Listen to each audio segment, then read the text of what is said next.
Մեր Հայաստանը գտնում է մի հետաքրքիր իրավիճակում հիմա, մի ջրբաժանի առաջ է, ու այդ ջրբաժանի հենց ամենակենտրոնում Մեղրի համայնքն է, ինչ ջրբաժանա դա, մենք պետք է որոշենք, մենք ինչ ապագա ենք ուզում մեր երկրում ունենալ, մենք ուզում ենք մեր երկրում ունենանք հավասարակշիռ լուրջ ղեկավար, թե ունենանք մարդ, ով ամեն օր մի նոր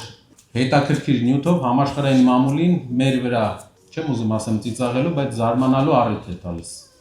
Տեսեք ինչ են անում մեր հարևանները,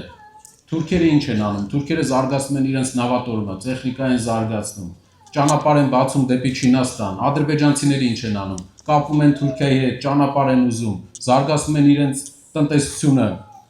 ռազմական ուժն են զարգացնում, Կասպիան ծովով նավահանգիստներ են կառուցում, ինչ ենք անում մենք, մենք կուկուռուզ ենք ուտում։ Մտնում ենք մետրո, երեխեքի հետ իրար քաշքշում ենք, կռիվ ենք անում սաղ օրը,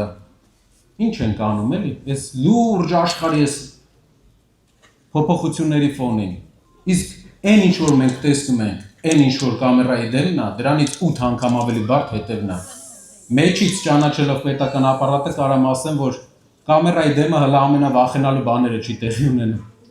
ընդեղ ավելի վախենալու բաներ է, իրանք մասնագետ չեն, իրանք ընկել են այդտեղ, բայց չգիտեն ոնց կառավարեն, հարգելի հայրենակիցներ, մենք պետք է հասկանանք, որ տարածաշրջանի բոլոր երկրները զարգանում են, մենք պետք է համեմատվենք տարածաշրջանի երկրների հետ,